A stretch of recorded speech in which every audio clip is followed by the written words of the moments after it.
we must start with these young quarterback extensions. With Lamar jumping out there and requesting a trade, there's been a lot of talk amongst NFL circles. Well, playing the what if game. What if Lamar finds someone to get this money? What if it is someone like Jim Irsay of the Colts? What if it is someone like Bob Kraft of the Patriots who thumbs their nose at the establishment and says, no, there's value there.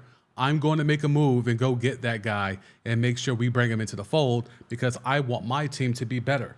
Is that going to be a thing? And if I think one of these other teams are putting themselves in a position of, we might want to hurry up and get certain QBs locked and loaded before this Lamar thing really sets the bar, moves the market value that much more higher, and especially when it comes to fully guaranteed contracts, yeah, we want to lock in whoever we can as fast as we can because we don't want to be then forced to pay someone fully guaranteed money just because they could then throw not only Kirk Cousins, not only Deshaun Watson, but also Lamar Jackson. So we have a plethora of teams that are jumping out the window trying to get themselves right. And let's start in Philly. Go to the screen. Eagles say that signing QB Jalen Hurts to a contract extension is, quote, a priority. And then here's the thing we were talking about yesterday on the 3-hour, stream that was really one of the better dope experiences I've had. So salute to those who were able to pull up because I enjoyed that a lot. This is a stream that I normally just do for an hour, sometimes less if there's not a lot going on. But the fact that we went for 3 hours was pretty dope. But here's the editorial comment, the editorial piece of it. There is a race between them, the Bengals, and the Chargers to get their franchise QBs signed up first and set the market instead of trying to top it. And here's a piece that we haven't really discussed because clearly this is true, right? If you have Jalen Hurts, if you have Joe Burrow, if you have Justin Herbert, all of those guys are entering around year 3 or entering in that 4th, 5th year where you can get them an extension and cash them out and really lock in that value for an extended period of time into the future, right? But with this Lamar thing hovering over the entire quarterback market, because he's the last bastion. If he's able to accomplish this, if he's able to actually pull this off and get, if not a fully guaranteed contract, to get somewhere in the neighborhood of $200 million guaranteed, and then they could throw some funny money on the back half of it, that's setting the bar. Because right now, Kyler Murray has the most fully guaranteed money. Or excuse me, of the funny money contracts, Kyler Murray has the most guaranteed money in $189.5 million. Then you have the Deshaun Watson outlier, that's not really an outlier, at $230, no funny money. This is going to be a thing where if you're the Eagles and you want to lock up Jalen Hurts, do you just say, 200 fully guaranteed, we'll throw some funny money on the back of it, roster bonuses, incentives you'll never hit. We'll bloat the contract to $300 million, but no matter what, you get $200 million. Would that be enough for a QB of Jalen Hurts ilk? Again, because you don't know what's going to happen with Lamar. And that's why, like I said last night, if I'm DeMaurice Smith, I'm telling everyone to stand down. I'm telling every single QB for the betterment of the brotherhood, for the betterment of QBs coming after you, for the benefit of Caleb Williams, Arch Manning, all the rest of them, do not sign. Because the money you get, they're going to get more than you, but how much more? Stand firm now, cash out later. Will these QBs listen? If you're Joe Burrow, you've been to one Super Bowl, you were close to getting to a second. You are considered to be an elite top tier QB. Mike Brown is notoriously cheap for the Cincinnati Bengals. He has chased away plenty of franchise player. Can he truly look that man in the face and tell him he's not worth market value? If Joe Burrow says, I want more than Kyler Murray, because if we're taking the Deshaun Watson thing, if we're really looking at Deshaun Watson as an outlier, I don't believe he is, But let's play that game, right? Let me buy into the narrative of, Deshaun Watson is an outlier. Cool. Then that means Kyler Murray's the bar. Can Mike Brown of the Bengals actually look Joe Burrow in the face and tell him, I can't pay you more than the Cardinals paid Kyler Murray? And if he's willing to do it, how much more is he willing to do it? Because if you know the history of the Bengals and the history of Mike Brown specifically, you know how cheap he is. So if Kyler Murray has $189.5 million guaranteed, what's Mike Brown going to do? He's going to do prices right and go $1 more up? It wouldn't shock me if he actually did that. Like, for real, I shit you not. Like, it would not shock me if Mike Brown said, all right, $189.5 million and $1. You're getting more than Kyler Murray. You're not the highest paid quarterback. Outside of that, the Deshaun Watson albatross that we're going to imagine never happened. What is Joe Burrow going to do? Because what's the number? If we're saying 230 is a number the industry wants to ignore. Got it. So now it's 189.5. Who's going to be the first to 200 under this funny money system? Who's going to be the next one? Because that's where it's going to go. Now, if you're Justin Herbert, is that enough? Or are you waiting for one of these three? Is it now everyone's waiting on Lamar, but then if we're just going to ignore Lamar because he's trying to get Deshaun Watson money and we're trying to ignore Deshaun Watson's contract, okay, well now the bar, again, financially is set by Kyler Murray. If that's the case, then if you're Hurts, Burrow, or Herbert, what are you doing? Because these teams clearly want to get this contract, all these contracts out the way, just in case Lamar finds a sucker, just in case Jim Irsay jumps out there and says, you know what, the hell with it. I've had to endure Matt Ryan, Carson Wentz, and Phillip Rivers the last few years. I want a real damn QB, and I don't want to have to worry about going to get retreads from the early 2000s. I'm just going to go ahead and lock up a guy that I know I'm good for at least a 3 to 5 year window and give him the bread he's asking for. Because if he gets 250 guaranteed, and I know this is a lot of what ifs, but this is the same scenarios we're talking about here.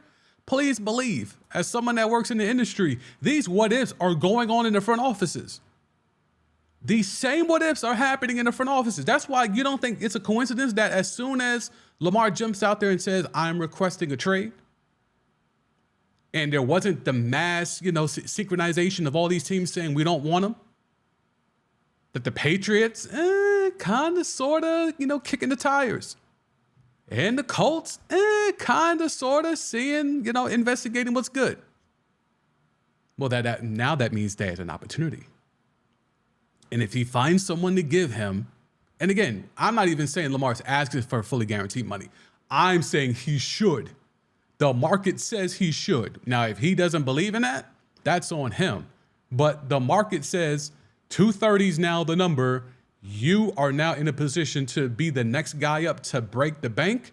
You need to get more than the 230 that was set a year ago. But let's just say, again, what if?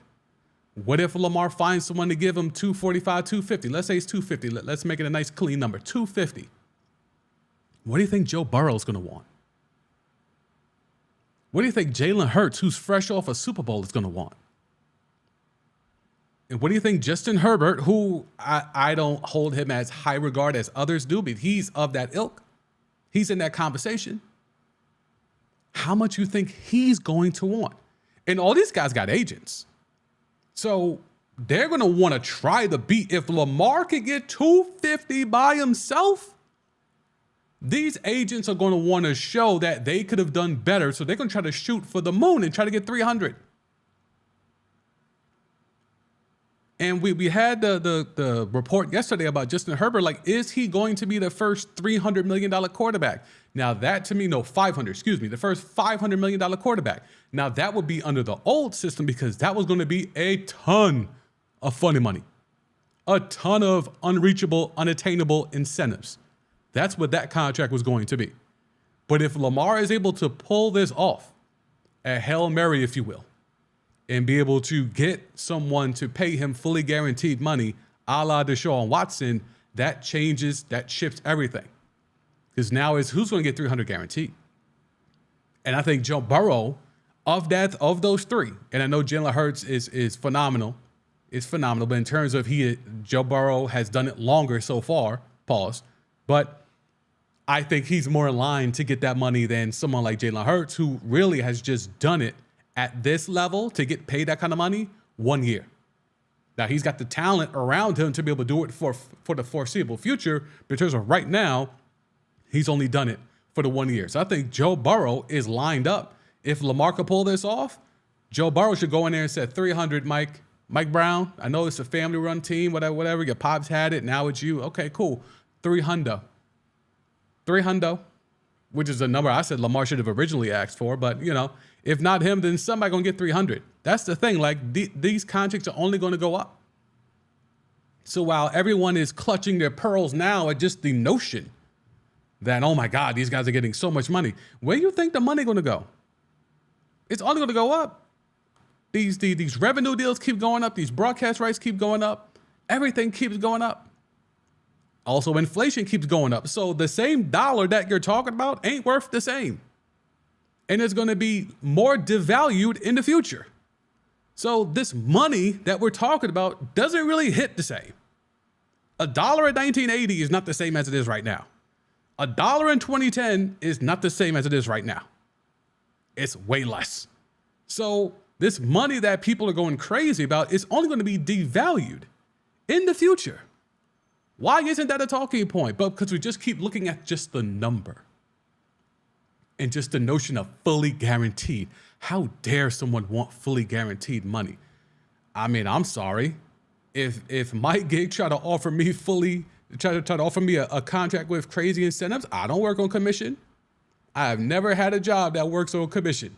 For that very reason, I want the money that I'm supposed to get. Give me the money that I'm supposed to get. Don't be selling me no dreams. Don't be selling me well, if you do this, then you get this, the pyramid schemes, the Forex. No. We don't do none of that.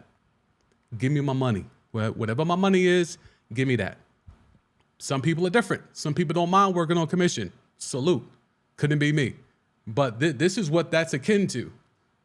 Y'all want these quarterbacks, y'all want these players, these NFL players to essentially work on commission. You got to want to earn it. You sign a contract, honor the contract. Well, how about the teams do that? How come we don't never talk about the teams who sign a guy? Poor Josh Rosen. Drafted first round, face of the franchise for 1 year. Got him up out of there. Cardinals didn't honor that contract. We were too busy riding on Josh Rosen and clowning him. No one said anything in regards to, hey, that's kind of really messy. Draft a guy, parade him around, make him the franchise, and he underperforms. I'm not sitting here saying Josh Rosen was good. Please believe. But he only got 1 year. And then he was let go. And decided his value was not worth it. It was not worth it. They were not willing to fulfill their end of that contract to financially pay him into the future. So how come that's okay? But when a player feels, hey man, I've out-earned this contract, I would like to renegotiate. I think I deserve more money. Hellfire and brimstone gets rained down upon these athletes. And it's a little peculiar to me how that works. Because when it comes to baseball, fully guaranteed. NBA, fully guaranteed. NHL, fully guaranteed. Only in this sport that makes more money than all of them. Somehow they're still hanging on to this archaic system of you got to earn it. As we, have revenue of $25 billion. $25 billion. But you got to earn it. Okay. So, which one of these QBs you think is going to sign? Who's going to take the bait? Because clearly they're offering money now because this is around. Let me come off the screen here for a sec. Because there was a great, I can't find the tweet. I don't think I have time to find the tweet, but there was a really informative breakdown of how, Josh Allen got his extension after year 3. That seems to be the way things are going in terms of giving those extensions out. But for some reason, Lamar had to play out his deal. Mahomes got his extension after year 3. So you look at that Mahomes. Now, that was fresh off a Super Bowl. Fresh off a Super Bowl, Mahomes gets his extension. Josh Allen wasn't off no Super Bowl. That was after only 1 year of Stephon Diggs. And he was able to go get his extension. Lamar, meanwhile, has to play out all 5 years. And if they would have did it after that 3rd year, when he was a year removed from being an MVP, and he had a good year after that MVP year, went 11-4 the Ravens did with him as a starter, what would have been the money then? Do you think the Ravens wish they could have had a do-over? It would have paid him his money then. Let me know. Because I think as much as, I've had people, I put a clip up from yesterday's live stream, and you can find that here on the channel if you missed yesterday's live stream, if you just want to hear that little cut, or the 3-hour extravaganza. It was pretty dope. But I think, when it comes right down to it, there was a lot of information that was put out there in regards to, well, you have to earn it. Well, he hasn't done enough. Well, Josh Allen, after year 3, are you trying to convince me he did enough? Is that really what we're trying to do? Because let's go ahead and see if we can pull this up, because I would love to know. Josh Allen, year 3, did he earn that extension? Let me move this over for y'all so y'all can see all of Josh. Here we go. Cool. All right, so year 3. Okay, so he had a statistically great year, but you see the jump. We all know that jump. The jump from, no Stephon Diggs to Stephon Diggs, right? So we see the jump, progression, 5-6, 10-6, all those are rough 10-6, a lot of fumbles, a lot of just turnovers, just loose with the rock. The QBR was putrid.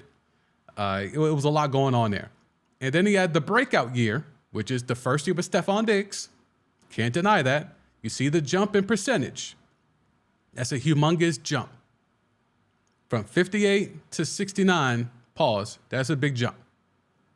So a lot of this is Stephon Diggs aided, right? He got the bag off of that. Let's look at Mahomes.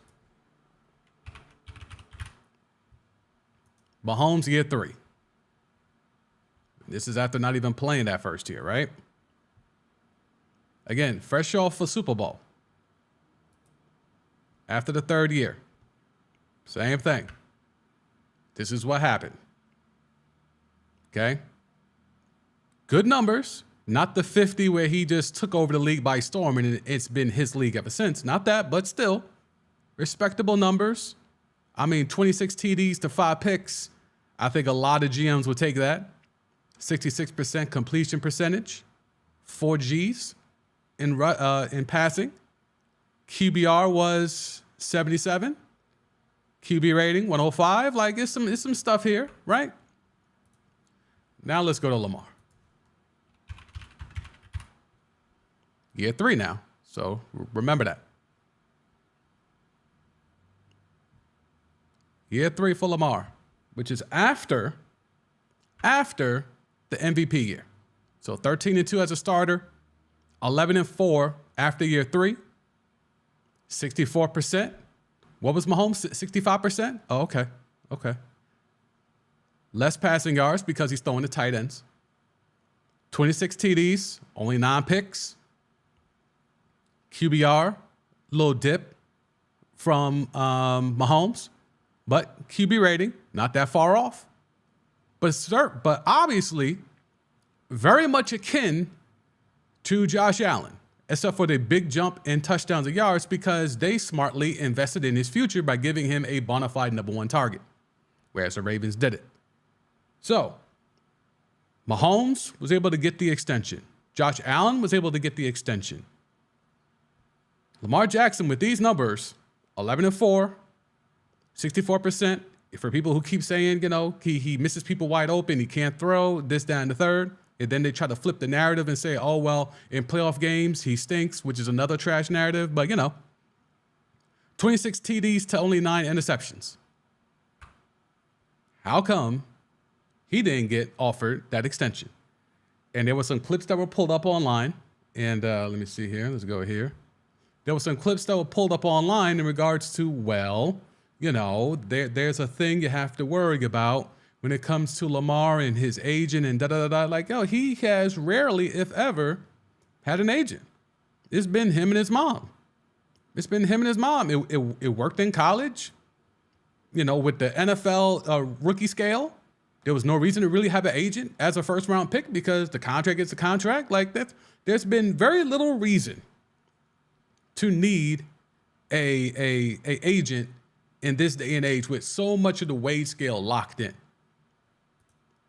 Oh, we'll go to the comments real quick. Bring the Heat is here. What's up, Bring the Heat? He was definitely pulling up yesterday, part of the 3-hour extravaganza. I think Hurts will go first as he was a second rounder, and that will be a big argument. Yes, for sure. That's a good point there. That's a good point. With Jalen Hurts being a second rounder, his money ain't as long, pause, as the rest of these guys as of yet. So will he be the first guy off the board? Will he be the first guy off the board? Because someone is going to take that money.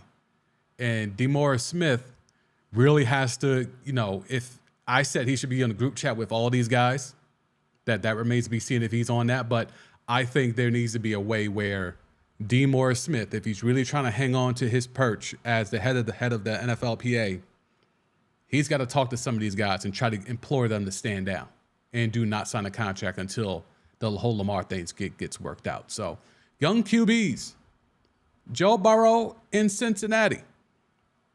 Again, we talked about Lamar. Let's look at Joe Burrow. Is he entering year 3? Yeah, he's entering year 3. Well, actually, yeah. So he's already had, so last year was his year 3. So he actually is, yeah, he's eligible right now. Okay. So 12-4, only one more win than Lamar in his third year. 68%, only a couple of percentage points higher in completion percentage, more yards. Well, he's got more talent around him. More TDs. See the last point. More TDs around him. More interceptions. QBR not that great. Lamar's QBR was better. And his rating was right around Lamar's. I would love to see Lamar with Jamar Chase. But anyway, it's just, you know. So, and then Justin Herbert, who's been surrounded by talent. Might as well just go ahead and get Justin out the way. Justin Herbert, same deal, year 3, 10-7, worse record than Lamar, although more games. 68%, only a couple percentage points higher than Lamar. More yards, way more talent. Equal touchdowns. With all that talent, equal touchdowns. I wish Lamar would have had a running back who could catch like Austin Eckler. Or have a big target like Mike Williams or Keenan Allen. Less picks. QBR. And definitely a worse QB rating than Lamar. So all these QBs, and I guess for the sake of the argument, we'll go ahead and get Jalen Hurts in there. But I think, yeah, the fact of him being a second-round pick definitely changes the dynamic for him. I mean, these numbers are so inflated. These numbers are so ridiculous. 14-1. 66 and a half. We'll give them 67. We round up here. 3,700. 22 TDs. You know. 6 picks. QBR. I mean, this is a ridiculous jump, dog. When you look at this here, that jumping in not one, just the jump in QBR for one, and then the jump in QB rating right there, that's a huge jump. And then we just looking at, let me see here. And we got 3,700 yards in terms of passing. And then this isn't even including the rushing. And that's the thing I didn't do with Lamar. I didn't even bring up the rushing, but we all know what type of time he's on when it comes to that, right? So that is something I want to keep an eye on is these young QBs. What's going to happen with these young QBs? Who is going to take the bait and take a contract without waiting to see what happens with Lamar? Back to the comments. Lombardi Leap, thank you for pulling up again. Why didn't the Ravens extend him after the 3rd year? That's a great question. I would love to know. I would love to know. I don't know if Tanya's in here today. She's our Ravens correspondent. But yeah, I would love to know. That's a great question because we see the pattern, right? Right, Lombardi Elite, we see the pattern. Everyone gets the deal, gets the extension after their 3rd year. What happened with Lamar after his 3rd year? Mahomes got his money. Josh Allen got his money. All these other QBs are at that 3rd year, and you see these conversations that are being had in terms of them getting their money. What happened in Baltimore? Now, you for sure know there's going to be the narrative, well, see, since he didn't have an agent, they weren't able to negotiate. Like, well, no. It doesn't work that way. Him and Josh Allen were in the same draft class. Josh Allen got $150 million guaranteed. Again, this isn't rocket science.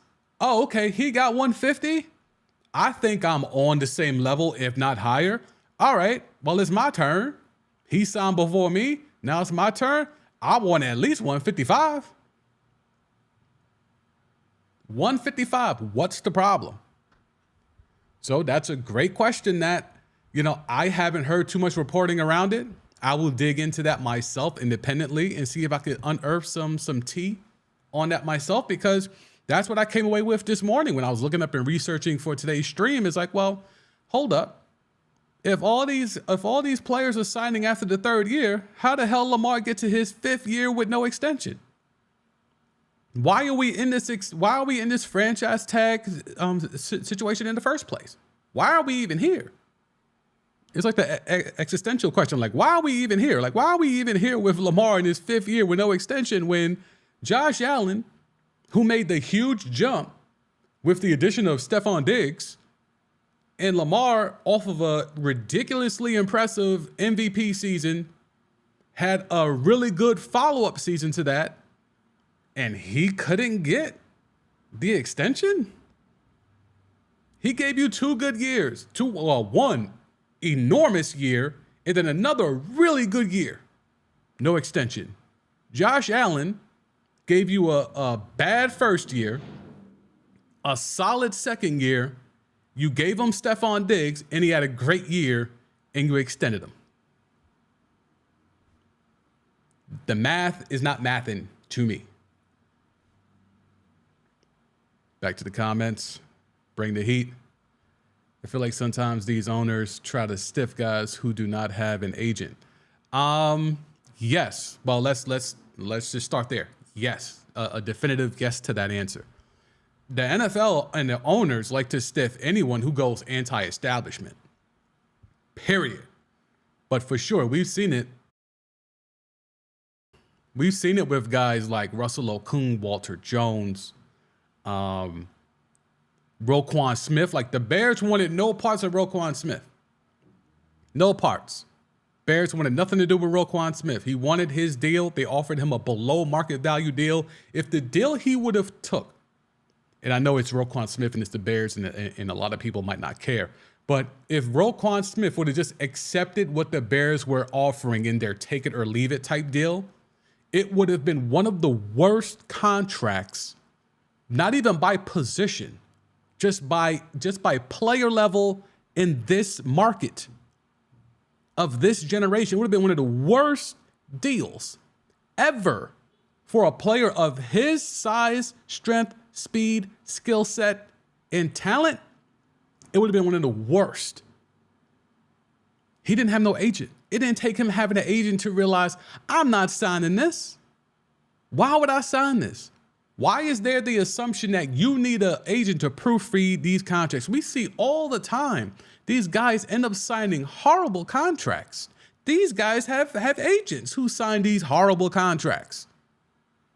Kyler Murray signed that contract and then learned from the internet that there's a COD clause in it. He had an agent. So why is this thing of, well, if you got an agent, it makes things so much easier? Does it though? When you don't know that there's a COD clause in your own contract, but you already signed it, and you had an agent, And I'm sure lawyers and managers on top of that. Now tell me why Lamar should have one. Whatever, man. I don't understand it. But anyway, these young QBs, who's going to take the bait? I think Bring the Heat makes a great point that Jalen Hurts was a second rounder, so that might take him out the mix because that bread going to hit a lot different for him as opposed to Burrow and Justin Herbert. So I think that's something we need to keep an eye on. So we'll take a look at that and keep an eye on that in the future. But let's see. So who wants Lamar, right? Jim Irsay is doing Jim Irsay things. And Stephen Holder of the Four Letter Network apparently had a conversation with Jim Irsay, and there was a thread. So we're going to show you that thread, and we're going to, break this down. So Stephen Holder just wrapped up a late-night chat with Colts owner Jim Irsay. The takeaways. Number one, regarding Lamar Jackson, he was emphatic. Quote, "The money is not a problem." Okay, so understand that. Now, he Holder tries to go on and try to shoot a little bit of bail and says that, he didn't speak to the fully guaranteed deal to be clear, but, at some point, regarding Lamar Jackson, he was emphatic, quote, as I'm plugging in my keyboard here, "The money is not a problem," but instead took issue with the draft capital / compensation. So again, he's mad that he has to give up a few picks. So Jim Irsay is kind of letting you know it ain't even the money, dog. Now, I don't know if Holder will go down the thread more, but I don't know if Holder pressed him on a part of the fully guaranteed. Let's see. Point two, or the second takeaway, he repeatedly said the big lesson they've learned to roster building is there are no shortcuts, i.e. Carson Wentz and Matt Ryan. Why he didn't include Phillip Rivers on that, I have no idea. But the big lesson they've learned to roster building is there are no shortcuts. Third takeaway, one of the keys to roster building is patience. They're trying to win in 2023, but not at just any cost. Fourth takeaway, he did say, quote, "We're not closing the door," end quote, "on any avenue for improvement, including a player like Lamar Jackson, but the draft seems like the focus." And then they're talking about GM Chris Ballard there and all of that. But the main takeaways here for me is the money is not a problem. More so the draft capital and the compensation. And then we're not closing the door on any avenue for improvement, including a player like, now that could be the way to get out of it later on, but including a player like Lamar Jackson.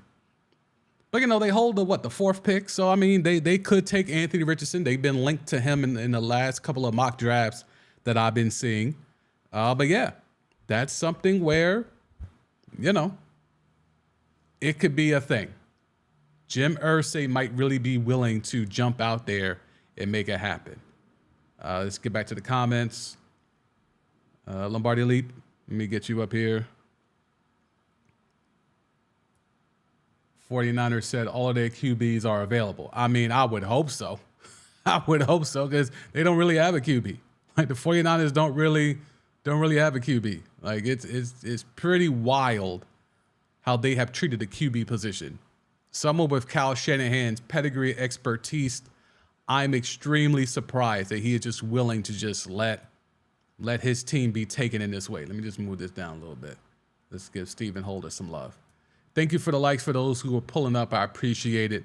Trying to bring out some different sports content. Not really here for all the hot take, over the top, fake wrestling type stuff that we see on TV and on certain podcasts and on sports radio. Different type of content, different type of views here. So I appreciate y'all pulling up, and I appreciate the likes. Helps the algorithm, helps push us out to more people so we can bring more people in here and build this community. So if you haven't subscribed already, do your boy a favor, hit that subscribe button, or at least bare minimum, hit that like button. So that's what we have here for the Colts. So will the Colts do it? Jim Irsay is kind of leaving the door open. As we talked about last night on the stream, Meek Mills is out here hitting Bob Kraft and letting them know, hey, Lamar wants to be a Patriot. And Bob Kraft said, hey, it's not up to me. It's up to Bill Belichick. And now we're seeing all these clips online of Bill Belichick, waxing poetically. I mean, it's still in the Belichick way, but in his way, waxing poetically about Lamar Jackson. Could that legitimately be a thing? Have to wait and see on that. Bring the heat in the comments. Yeah, I feel like the 49ers or the Dolphins are the best possible spots for him. Washington is going to get a new owner, so who knows what this new owner wants to do. Yes, that is something we're going to talk about. You see Dan Snyder there on the topic bar. We will get there, but when it comes to that, but that is I think Washington was another team. Like, that's the thing. There's so many teams that could use Lamar Jackson. There's so many teams that I think could benefit from Lamar Jackson.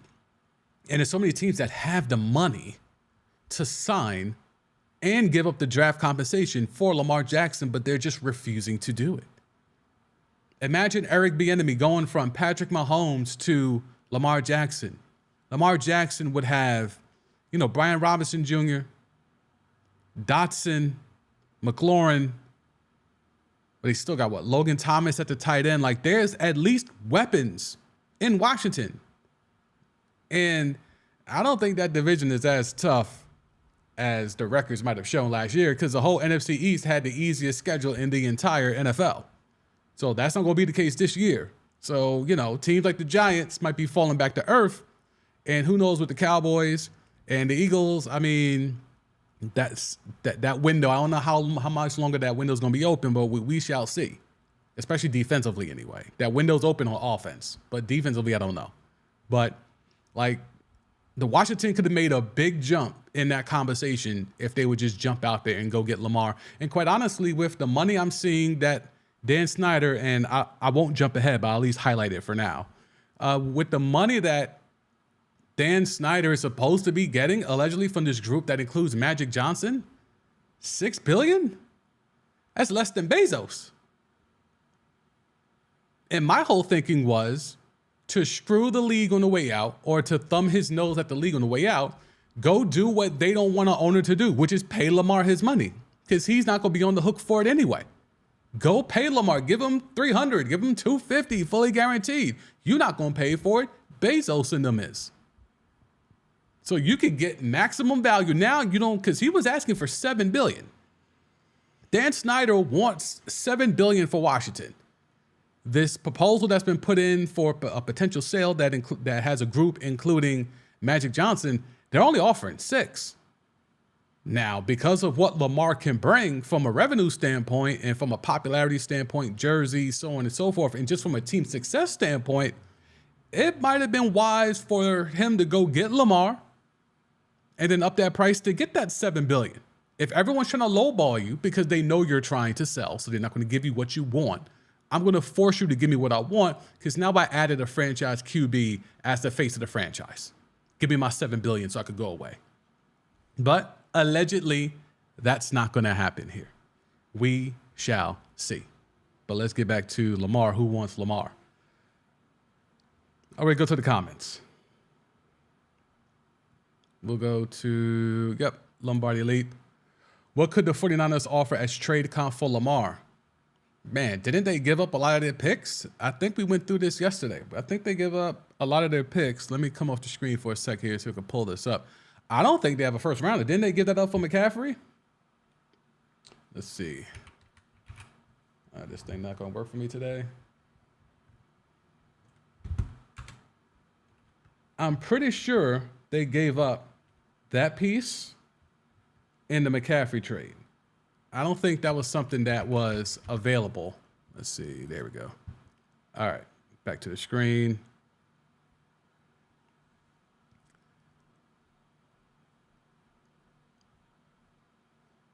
Yeah, 49ers don't have a first round pick.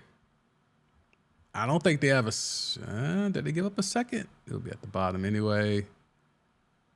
Nope, no second round pick. They gave it up to the Bears. So I don't know if they got that pick. Oh, yeah, that was the Panther pick. So, yeah, so they gave up a first and a second to the Panthers. Or at least a second for sure. Because this pick that the Bears got, that was not the Bears pick. That was the Panthers pick. And then the Bears got that pick from the Panthers in the deal for DJ Moore and the number 1 overall pick. So, yeah, the 49ers, do they even have a third?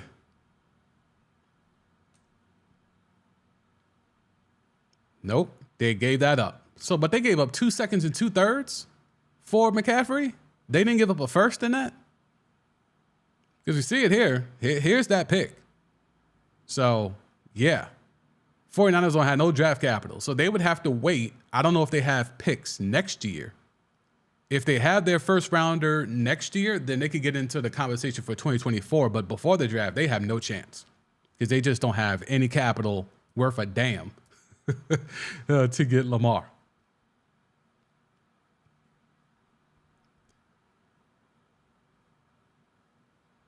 Let's see. Bring the heat. Dark Horse, Detroit for Lamar Jackson. I thought I saw something about Dan the Man Campbell, saying no. I don't want to rifle through all these tabs, but let me just come off this real quick. There was something I saw with Dan Campbell. Let's see. I'm going to have to find it. All right, give me a sec. I'm going to find it because, yeah, there was a conversation in regards to that, and there was definitely a strong, emphatic response like, nah, we good. Yep, here it is. Is this one of those subscription websites? Yep, it is. Let me get off this, but you'll see the blurb. Bring it up for you. This is as of 4 hours ago. Count the Detroit Lions out of any Lamar Jackson trade talks. Dan Campbell, we got a quarterback. ... So we're good. Mans is picking Jared Goff over Lamar Jackson, man. You can't make this shit up, man. You really can't. You can't make this up. So interesting there. So Dark Horse, I don't think they're in this race. You got to be in the race to be a dark horse. I don't think the Lions are in this race. But, yeah. So that's a thing, right? So let's move on to Washington since we're trying to figure out Washington. And Dan Snyder is a thing, but let's talk about them on the field because the Commanders are not ruling out drafting a QB in the first round of the 2023 draft per the team. So the team is letting people know. Sam Howell and Jacoby Brissett are their current QBs. Hence why we all think, why the hell aren't you trying to pull up and get Lamar? But when you look at what they're positioned to do in the draft, they have the 16th pick. I don't think they have multiples. They do not have multiples. So I don't know what QB, unless you're looking at a second-round QB, maybe Hooker, which you see here with the Lions potentially getting Hendon Hooker at 48. This might be a spot at 47 for, the Washington Commanders to maybe slot up and get Hendon Hooker, see how he's rehabbing off that injury, and then take it from there. So could Washington draft a QB in the second round? Because you can't, the fact that Dan Snyder is trying to get $7 billion and the face of its franchise from a QB standpoint is Sam Howell and or Jacoby Brissett. Yeah, I wouldn't be giving you $7 billion for that. I wouldn't be giving you $700 for that.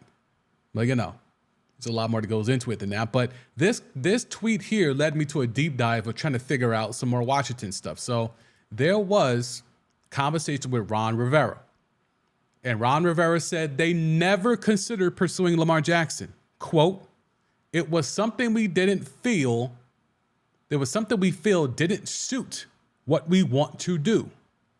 We know he's a tremendous player. I just didn't think that was the direction we wanted to go. You just brought in Eric Bieniemy. What direction are you trying to go? How does a dynamic player, a truly game-changing, game-defining quarterback like Lamar Jackson, not fit a scheme. You telling me Eric Bieniemy can't scheme something up? He's going to be calling plays full time now, right? He can't figure nothing out. He literally dissected and called out the one play that gave the Eagles fits in the Super Bowl. That whip route, he saw that in the regular season game against Jacksonville. He watched film on Philly Jacksonville and said, I think we can use that play. And they used that play and got it for 2 touchdowns, and he ran it a few more times, and it was the key play that got that holding call on Bradbury on the last drive. It's the same play. They just kept flipping it, kept reversing it, kept changing out the slot guy in the route, and it killed the Eagles every single time, damn near. That guy can't figure out what to do with Lamar Jackson? Funny to your boy. That's all I'm saying. So Ron Rivera says they never, make sure he never consider pursuing Lamar Jackson. Okay. So then this was some of the reaction to that tweet. Lamar Jackson will be punished for wanting a contract that meets the previously established baseline for a franchise QB. And that's kind of been my whole point here, is that it's not even whether you think he deserves it or not, or merits it or not. The bottom line is that the bar has been raised to where it was funny money contracts, and it was Kirk Cousins getting fully guaranteed money, but on a short-term deal. But then Deshaun broke all that wide open and changed the game. Just because other QBs after Deshaun signed funny money contracts, that doesn't mean that as if I'm Lamar Jackson, I have to now follow suit. Just because Russell Wilson signed a funny money extension doesn't mean I got to. Just because Aaron Rodgers signed a funny money extension doesn't mean I got to. But Deshaun Watson signed fully guaranteed. Kirk Cousins signed fully guaranteed. You know what? That's the bar I'm trying to match and beat. But, I would love all these people who think that Lamar should not get this money. Let me see that happen in your field of work. You find somebody else is making $20,000 more than you, and let me see you go into your office and your boss offers you only a $5,000 raise, and you just sit there with a smile and just accept it. I want to see you do that. So, moving on.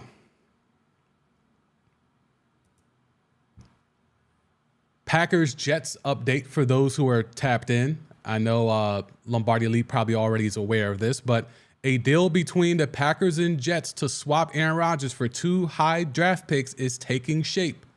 But one lingering hangup is whether the Packers will agree to some draft, quote, give back protection if Rodgers doesn't play in the 2024 season. So essentially, like I think Lombardi Elite, correct me if I'm wrong, but didn't we you had this, I think. We were talking about a few picks and a conditional next year. Is this the conditional?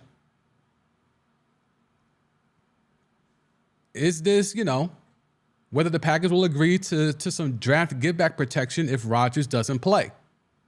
But I think we were talking about the Packers getting that conditional. Sounds like the Jets want the conditional. So picks will be exchanged. They seem to have a framework, even though we were told this about 3 weeks ago that we had some sort of framework in place, and we're just waiting on Aaron Rodgers to let them know if he's going to move on or not. And ever since then, it's just kind of been in a holding pattern. But yeah, I think we were on this last night talking about it here on the stream. But we'll go to the comments. What's going on, Greg? As a Lions fan, I don't want LJ. We got Goff. It made a lot of good, fine moves, and we might win. Look, I think the Lions are in a transition where they could be actually good for I don't want to say a long period of time, but they have a window. And that's something we rarely have ever said in my lifetime about the Lions, that the Lions have an actual window of prolonged success. I think Jared Goff is ultimately going to hold you back, though, Greg. You may not want Lamar Jackson, but I do think I'll ask you first. I don't want to assume. Greg, do you think they should invest in a quarterback? If you don't want Lamar, fine. I'm sure you have your reasons, and maybe you don't want to give up the draft capital. Maybe you don't want to pay him the bread, even though we know the Ford family got it. But anyway, you need a better quarterback. Like, let's see where the Lions are at in this draft. I mean, low key at 6. Hey, Greg, you telling me at 6, I don't like Will Levis, but let's say the Colts don't do Anthony Richardson. If Anthony Richardson is sitting there at 6, Greg, you wouldn't want them to think about it or even do it? I would do it because he's not ready to play next year anyway, and you got Goff. You draft Anthony Richardson at 6. You let him sit behind Goff, fix his mechanics because there's a lot to figure out. But once he's ready, you put him with St. Brown and Jameson, and away we go. And then you got this second pick, which I talked about here on the stream last night. I think you should figure out and take Bijan Robinson. Don't let him fall to 19. I would take Bijan right here to replace Williams in that backfield because Swift is cool, but I don't think he's a game changer anymore in that sense. I think Bijan, if the Lions could find a way to walk out of here with 2 first-round picks, and those first-round picks are Anthony Richardson at 6 and Bijan at 18, that's a phenomenal draft. That's a phenomenal draft to me. But, Greg, you let me know. As the Lions fan, you're pulling up. I respect the commentary. Let me know. Let me know what you want them to do. Because to me, I think you need to upgrade at quarterback. Even if it's not Lamar, that's fine. But you need to upgrade at some point. You're not going to win a Super Bowl with Jared Goff.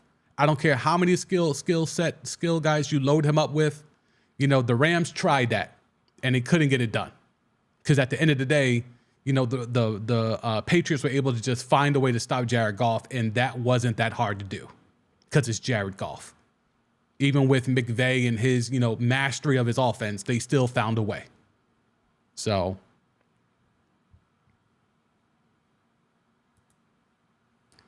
we got Monty, though. BJ would replace Swift.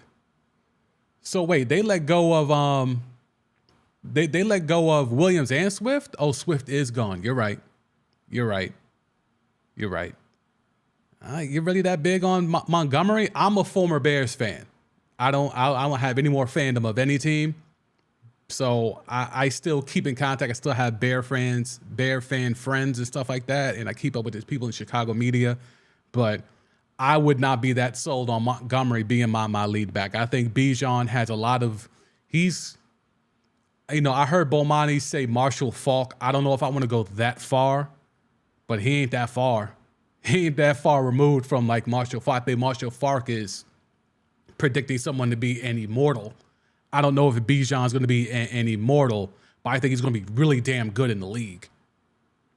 So, I still think at 19 or 18 in the Lions case, I think that's something I would strongly consider doing. But, let me see. We got Lombardi checking in. Let's see. Better be 2 this year and 1 next year. I don't think you're going to get that, Lombardi. It doesn't sound like you're going to get that. 2 high picks. So, unless you're saying, yeah, you're not getting 3 picks, dog, allegedly. According to Charles Robinson of Yahoo, who does a lot of good work, does have a lot of legitimate sources, I don't know if you're going to get 3 picks out of it. You might get 1 good pick this year. And let's go back to the draft. Let's see what the Jets got. 13.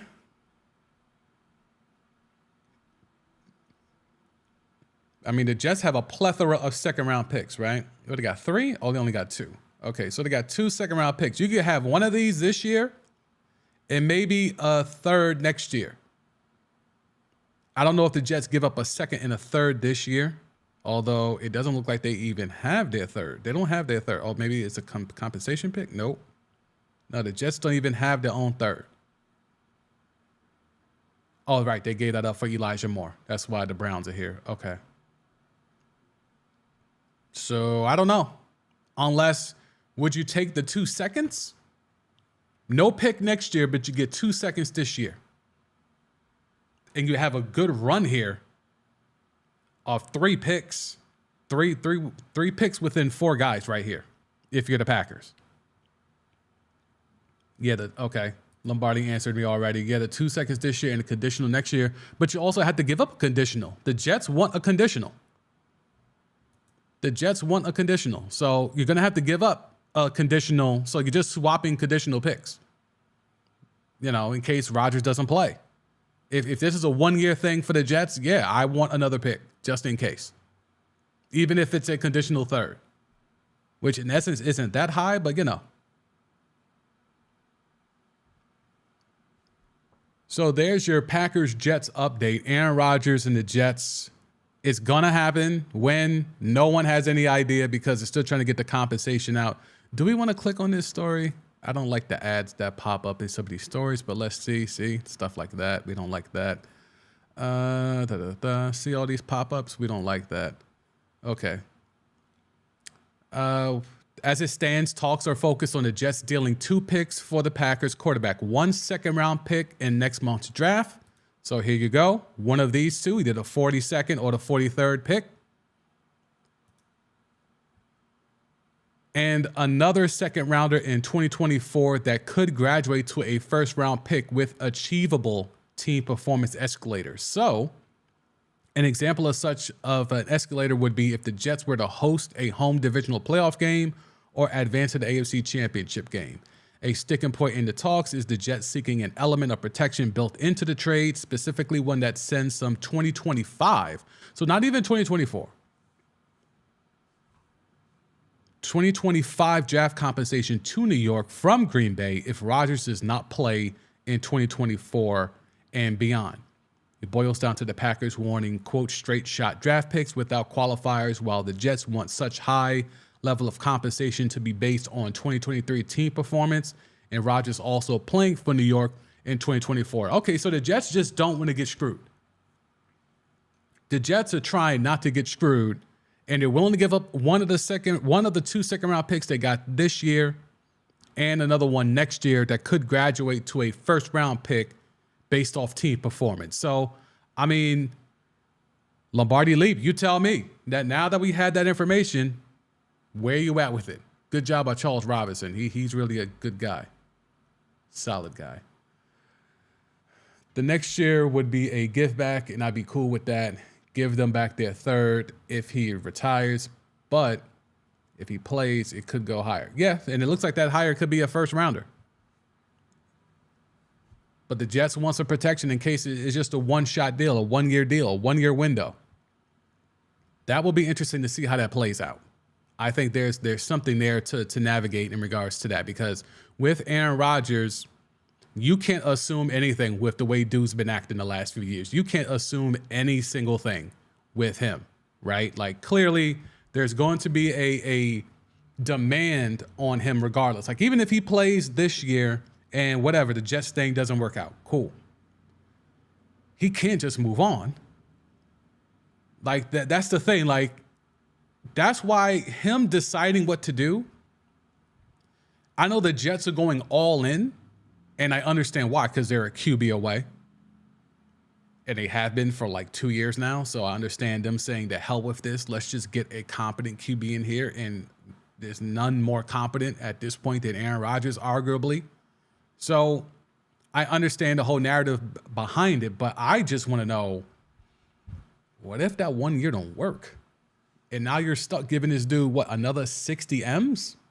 You had to move hellfire and brimstone under the salary cap, trimming guys, cutting guys, restructuring contracts, bringing in his boys. It's a very slim chance, but it's not. I mean, Aaron Rodgers is coming off the greatest season in the world last year. Now, yes, he was injured, and he had to wait for his rookie receivers to come into form. But I mean, I don't know. It's not as much of a layup as you would think that Aaron Rodgers to the Jets means the Jets are going to be out of here. We were having that discussion yesterday. Like, there won't even be favorites in their own division. We had a conversation last night where Buffalo and Miami were still put above the Jets, even with Aaron Rodgers. So, and And by the way, the Bills are out on DeAndre Hopkins. That was something, I think I have that in my tabs here, but yeah, that was something we talked about last night is what if they go get DeAndre Hopkins and they got Hopkins and Diggs on opposite sides? You know, sometimes I think some people are watching the stream, but you know, I know it's a new stream and people are tapping in, but sometimes some of the stuff we just spitball here, it actually comes out the next day as part of T. And I'm like, who's watching this stream? But anyway, let's go back to the comments, bring the heat. I feel like Rodgers just said he was 90% retired to mess with the Packers and help the Jets. Yeah, it could be. I mean, you know, and again, he said all this after the McAfee thing, right? He said this after the darkness retreat, where he could line up exactly what he wants to say. And yeah, I think at this point, the Packers had clearly moved on. And this is why we talk about the position of leverage.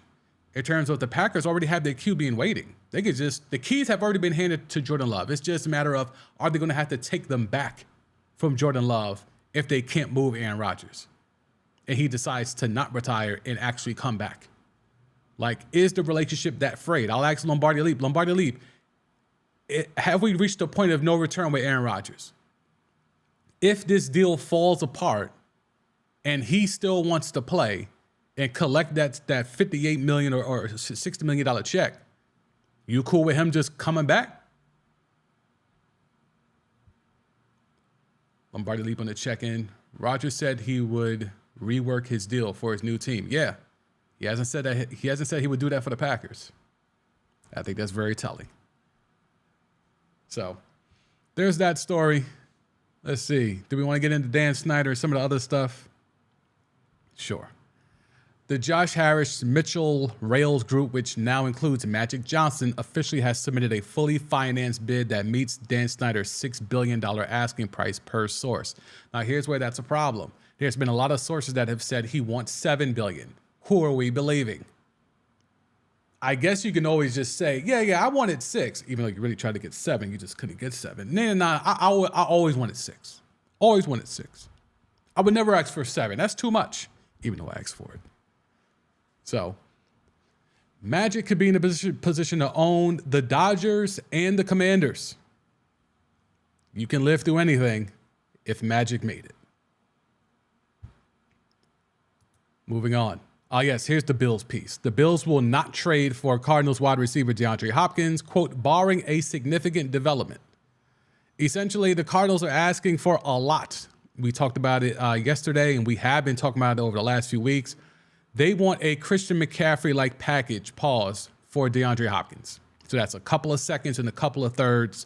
Teams are not coming up off that price, especially when you still have to pay D-Hop at the top of the game. He's making number one receiver money. So the Bills are allegedly out on DeAndre Hopkins. Lombardi Leaps checking in, giving us his feedback. I love Rodgers, but I think that bridge is burned, so it's bound to happen. Yeah, I tend to agree with you. I think it's kind of a foregone conclusion. We're just waiting for the compensation to be worked out. But it would not surprise me at all for the Jets, knowing, growing up here in the New York tri-state area, it would not shock me at all for the Jets to find a way to trick this off. I low-key have green on in the background. The lights are green today because I was hoping we would get some more pertinent Jets-Packers news, but apparently no. No, just the fact that it's going to be a second-round pick, a couple of second-round picks, that one could elevate to a first, conditional stuff thrown in there. Just like, just get this done already. Get this done already. But the Bills not trading for DeAndre Hopkins, allegedly. Back to the comments. Bring the heat. D-Hop just got off a PED suspension too. Yeah. And, PED use is still a thing. It's still a thing in multiple sports. That's about all I'll say here on the stream because I'm not trying to catch libel cases. But yeah, there's a lot there. There's a lot. PEDs are not steroids. So there's a lot of language you can bypass to take PEDs. Like, it's really kind of weird that he got popped for PEDs because there's definitely players taking PEDs. In all sports, let's not get it twisted. Baseball, football, basketball, hockey, all sports. PEDs are a thing. Human growth hormone, all types of, stem cells and all, it's happening. Dudes just ain't popping amino acid and, BCAAs and doing all this ridiculous stuff athletically. No chance. So, now here's something I briefly mentioned yesterday. Lamar Jackson is the 5th homegrown Ravens player to request a trade from the team in the past 4 years. Now, this is why I was asking, is this something going on with Baltimore? I talked about Orlando Brown and Hollywood Brown yesterday. I forgot about Hayden Hurst and Chuck Clark. But these are real things. Something is going on with Baltimore, with that front office, with that organization. We've talked about how the training staff was rated as an F- by the players themselves. There is something very suspicious going on with the Ravens front office. Now, Ozzie Newsome let go of the reins years ago. His last draft was the Lamar Jackson draft, coincidentally. He's still in the front office from a consultory, advisory role as an EVP, but he is not there day to day. And if you go look at Ozzie's track record in terms of drafting players and then paying them, that track record was way more impressive when Ozzie was in charge as when he stepped down. So this is a thing with this Ravens front office.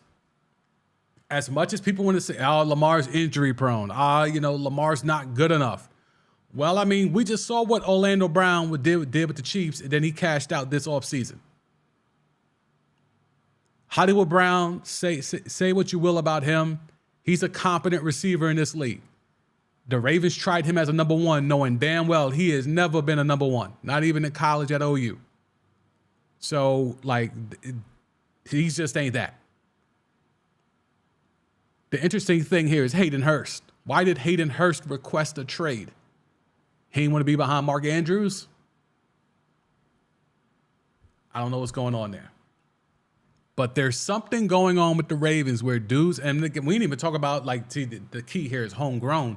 We didn't even talk about Matthew Judon, who's been very vocal about his tenure in Baltimore and how he couldn't wait to get up out of there. And it was very problematic. And that same training staff that got an F-, that's who he was railing on the Elon app. Back to the comments. Lombardi Leap. Baltimore clearly doesn't know what to do with their team anymore. I mean, facts though. That's what I'm saying. That's why I tend to push back on people who just give me narratives about Lamar. And I'm like, I think you're ignoring there's more going on here. If you don't like Lamar as a player, that's fine. You can like who you want to like. But when you're trying to bring up, and I'll bring the dang Snyder thing off, when you're trying to use stats that don't make sense, when you're using logic that's not really logic, it's illogical, when you're regurgitating takes from the Fourth of the Network and from stuff you read online, I am coming to you with a multi-layered, nuanced argument. It's not just, well, I like Lamar. I'm not even, to keep it a buck with you, I'm not even the biggest Lamar guy. I just find his situation to just be so egregiously problematic that I'm like, yo, why is no one saying these things?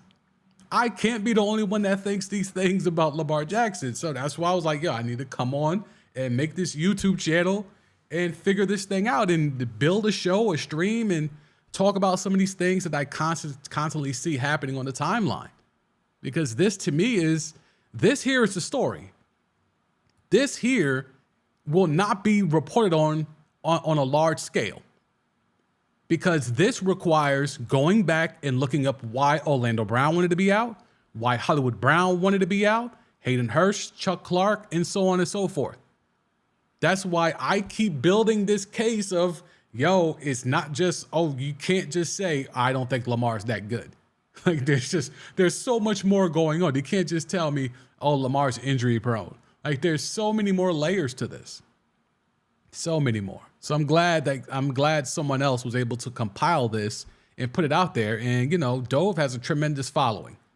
So, how many people he's got?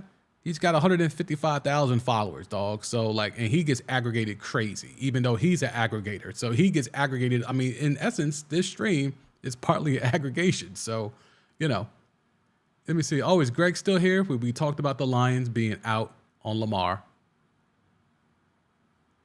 What else we got here? Raiders. So this was a story done in The Athletic. Josh McDaniels, who to me is fraudulent, but you know, he went to the Raiders and he sold them dreams of a better offense, of a QB whisperer, and he had Derek Carr and he couldn't figure it out. He has Nathan Peterman, and now he's going to try to rehab Jimmy Garoppolo, and try to sell the dream. Imagine being in Devonta Adams. You had Aaron Rodgers throwing you the pill. Then you wanted your money, and you were willing to leave, so you went to your college teammate, Derek Carr. It worked out for you financially, and you still had a really good season, but then Derek Carr wasn't going to get his money. So then he has to skate. And now you're stuck with Jimmy G. You left Aaron Rodgers to get your money, but you thought you were finding a safe landing spot with your old college QB. And then he's gone after a year because he's mid at this level. And now you're going to be catching passes from Jimmy Garoppolo. Whew. Quite a fall from grace. But in this article with McDaniels, there's a lot of word salad from McDaniels in here. But you see, here's the main takeaway. We're always going to try to win, but we also understand that there is a long game too. That's admitting we traded Darren Waller. We got Josh Jacobs on the franchise tag. We went and gave Jimmy Garoppolo a bag. Yeah, we're not trying to win. They're not trying to win. They're really going to go out here and try to go with Hunter Renfrow as their number 2 receiver. That's not trying to win. Sorry. Moving on. Here's something I wanted to bring up, and just in terms of money and sports money. And while we have so many people that are willing to talk bad about players wanting money in the NFL and even the NBA, look what's happening in baseball. And let's be clear, baseball is a regional sport. It's not the national pastime like it was for me growing up in the 80s. It was not that anymore, nowhere near that. Football is king. Then you could argue if it's college football or NBA after that. But number one, in terms of popularity, revenue, all of that is NFL. MLB, Shohei Ohtani will earn $70 million this year. $30 million in salary, $40 million in endorsements, and let's never forget that $30 million is guaranteed because it's baseball. But the $40 million in endorsement is $35 million more in endorsement income than any other baseball player, and Ohtani's $70 million in earnings is a Major League Baseball record. And he's that nice. That's the thing. Like 70 mil. If the Angels could pay him $70 million, they would. And they low-key could, but Artie Moreno's not necessarily the best. But let's just look at this money. Top 10 highest paid MLB players. And you notice it's pitchers near the top here. Max Scherzer is getting $60 million. And he does it once a week. Every 5th day, he pitches. At most, he might play twice a week. Whereas in the NFL, you have quarterbacks who have to play on Sunday and then on a quick turnaround on Thursday. Justin Verlander, 44 M's. This is what we're talking about. The players on this list, could any of you identify any of these players if you saw them outside? Seriously. The money that's being made, and these guys, the pitchers throw once a week, dog. But you know, it's at some point we will realize that the money for NFL should be the equivalent of this. Should be. Like Anthony Rendon is only getting a quarter mil. 250,000 in endorsements, but he's getting 38 million. Have you ever heard of Anthony Rendon before I just mentioned him? But NFL and its owners are fighting like hell to make sure they are never in this type of position. So just wanted to bring that out there because every time I see MLB money, I just laugh because I'm like, yo, this sport's not even that big anymore. The best thing about MLB is MLB The Show. That's the best thing about MLB. That's the most popular thing. Like the World Baseball Classic was great, and everything that was great about it was everything that is wrong with Major League Baseball. But anyway, all right, let me come off this. I'm going to check the timeline real quick, make sure we didn't miss anything while we're here on the stream. I always encourage y'all, if y'all see any news breaking, drop that in the comments, and let's keep each other up to speed on what's going on. There's some stuff about the owners meeting. OBJ is at the owners meeting, for those who care. Let's see if we can pull this up. Odell is out here trying to get a job, man. I salute it. Let's see. Can we play this? I think we could play this here. I won't play the sound. All right. Odell pulling up at the owners meeting, allegedly. Who's going to pay Odell? He wanted 15, 20 mil, allegedly, and then they had to back up off of that. And now it's looking like he might have to take like 4 or 5 mil a year. The Giants have apparently spun the block because his asking price has come down. The Bills were a team that were mentioned. Where's Odell Beckham going to end up? Let's see. See if we do a couple more minutes here. All right, bring the heat. Let's see. OBJ going to the Jets because Corey Davis is going to get cut. Yeah, that's the word. That's the word on the street. But again, with this whole Aaron Rodgers thing, I don't know, man. I don't know. I want to think that that's a done deal, but I'm just not really sure, to be quite honest with you.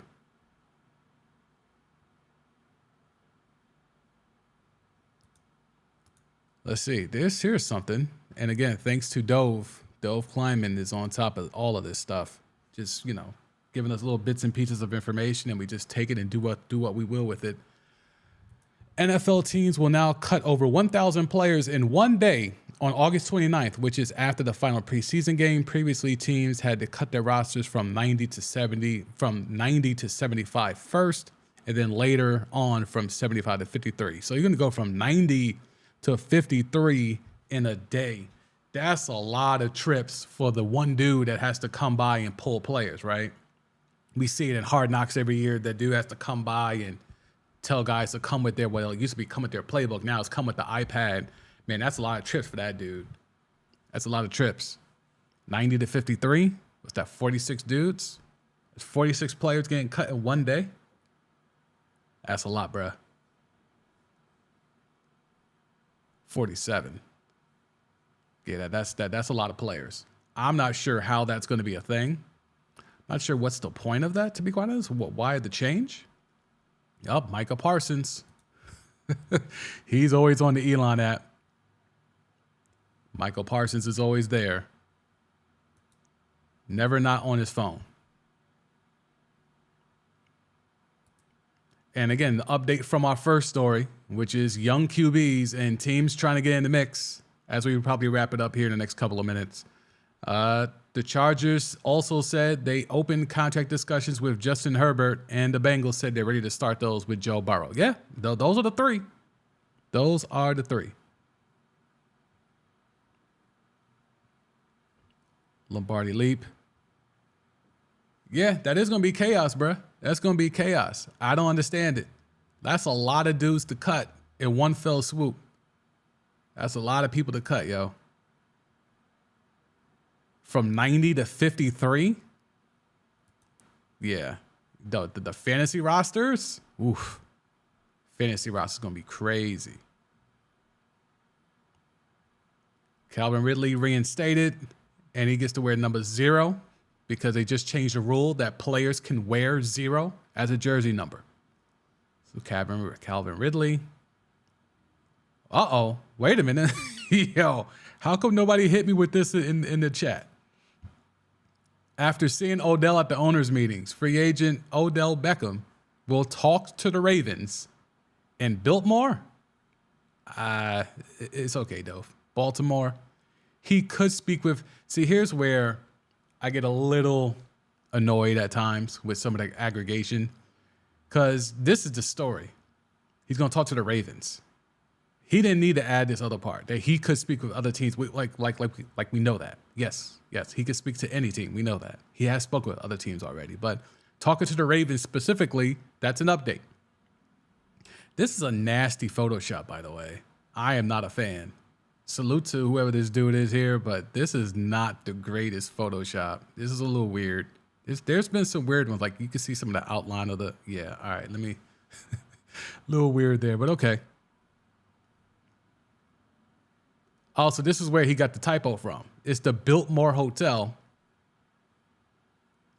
Oh, that's what he meant. He will talk to the Ravens in Biltmore, as in the hotel. All right, yeah, he had to clean that up. Odell Beckham in the Biltmore Hotel in Arizona where their meetings are taking place. Okay, there's your man's. Who's this, Hines Ward? I'm not sure who that is next to him, but... And here you go. They approved a proposal for players to wear the number 0. The Colts are being active. Oh, yes, we didn't get to Atlanta. My bad. Desmond Ridder. And then we'll finally wrap it up after this. The Falcons confirmed that Desmond Ridder is their starting QB. Coach Arthur Smith, we expect Desmond Ridder to take the next step. I don't mean to do it to him, but man's played all of 4 games. 4 games. And for fantasy reasons, I had to watch a lot of those 4 games. I did not see a lot. There's no way the Falcons saw enough in those 4 games to think that this right here is enough to not pursue Lamar Jackson. This is not enough, bruh. Sorry. 4 games? This is it? 4 games. Are you kidding me? 4 games? Where are they in the draft? They're at 8. Weren't they linked to Will Levis at one point? And there was actually some talk that, one of the reasons why they were so fast to jump out and say they're not interested in Lamar Jackson is because they didn't want to upset Desmond Ridder. Excuse me? What pick was he again? A 3rd round pick, 74th overall? You're making that type of excuses? You don't want to upset him? Is that what we're doing right now? It's weird. That's weirdo stuff, man. That's weirdo stuff. But that was one of my stories here that I had here. Where's the tab? I'm lost in tabs. Commanders. Here we go. We expect Desmond Ridder to take the next step. Now, again, he's going to have Drake London and Kyle Pitts. So, yeah, that's a great start. Algier in the backfield or Cordero Patterson, like they have players, like the weapons are there. That's why Lamar would have been such a layup. You were about to do it last year with Deshaun Watson. Why wouldn't you do it this year with Lamar Jackson? But, it is what it is. But that was one of the last stories I wanted to bring up because I found that to be hilarious that they're standing 10 toes down for someone who played all of 4 games last year as a 3rd round pick. It's not like you had a 1st round pick. Like they did everything in their power to get Matt Ryan up out of there. They openly pursued Deshaun Watson, which pissed off Matt Ryan and kind of, accelerated his exit from the organization. Just to lose out on Deshaun Watson, to get outbid by the Browns. So they could go and you draft Ridder, I think, more as taking a flyer. 3rd rounder, all right, whatever. 74th overall, conditional pick, all right, whatever. And now after 4 games, after you had to go get a stopgap in Mariota, he finally reveals his true self, which is just being Mariota and being mid, and then you could go hand the keys to Desmond Ritter to finish the season. Okay, fine. Let's see what we got. You telling me you saw enough in this to say no to Lamar? Or no to, in the draft, maybe moving up? This 7th spot's a big spot. I'm not saying take Will Levis, but there's a possibility that the Colts don't take Anthony Richardson. There's a good chance that he is there at 8. You don't even want to entertain the thought? Very weird. Weirdo energy from the Falcons. I think so many teams are so hell-bent on just saying no to Lamar that they're overselling their promise in QBs that are already on their roster. The Commanders are selling themselves on Sam Howell and Jacoby Brissett, and the Falcons are selling themselves on Desmond Ritter. Ridiculous. Well, that's all I got in terms of T in Timeline T. If y'all want to chop it up, we could do Q&A for a little bit, for a couple minutes. But if not, I'm going to go ahead and slide up out of here. Let's see. The 49ers are talking about it's possible Brock Purdy won't be back on the field until week 4. I don't know if you care about that, but I think it's just funny. Again, another team that's trying to sell themselves that they have a QB. When to me, it's clear that no, you just have a QB that understands he has a shit ton of weapons around him. But okay. It could be 6 months, 8 months. The door is open for week 1, week 4, whenever he's ready. Come on, dog. You have a roster that's ready to win now. Shanahan had RG3. I don't know, man. It's just so many teams that could use Lamar. So many.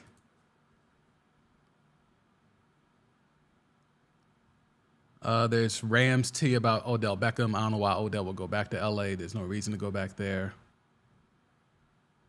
Yeah, that's about it. So if y'all don't have any questions, I'm going to run up out of here. I appreciate those who have pulled up. If you'd enjoy this stream, do your boy a favor, subscribe to the channel. Trying to help build this brand and build this community, and really enjoy doing these last couple of streams specifically. These streams have been easy. It was 3 hours light. Bring the heat. Sam Darnold they trust. Yeah, that's wild, right? Brock Purdy and Sam Darnold. That's really suspect energy. Weirdo energy in Atlanta, suspect energy in San Francisco. I don't get it. I don't understand it. I don't understand how you rationalize that. You know how close you were winning? Brock Purdy falls down and goes boom against the Eagles, and that game was essentially over. Although I think Philly was going to beat them even with a healthy Brock Purdy. But I mean, you really want to roll the dice on that again? They just re-upped Brandon Ayuk. Like, they're bringing the whole squad back offensively. You really want to do that all over again with Brock Purdy? You don't think the league's going to figure that out? They figured out Jimmy G. Jimmy G had a respectable start. And then he went Jimmy Garoppolo. You don't think it's going to be the same thing with Brock Purdy? Because Brock Purdy had a couple of rough games in there towards the end. He was a world of fire when he first stepped in there because no one knew who the hell he was. Then once you get some tape on him, like, oh, okay, we know how to figure him out. But I guess Shanahan has a belief in his system. I don't know. Wouldn't be me, though. Wouldn't be me. But, hey, I'm going to run up out of here. I'll be back again tomorrow. This is how we do it, Timeline T, every day, Monday to Friday, for 4 p.m. Eastern till whenever. We went 3 hours yesterday. We did the easy hour and a half today. You guys have been great in the comments. Appreciate the comments. Let's keep that energy going. Put clips up on the channel if you've missed anything. We'll probably do that again today. We'll probably put a clip up from today's live stream, or you can catch the full thing on the live tab of the YouTube channel. So for Sam D, this has been Timeline T. I appreciate you, and I'll catch y'all tomorrow, 4 p.m. Eastern. Peace.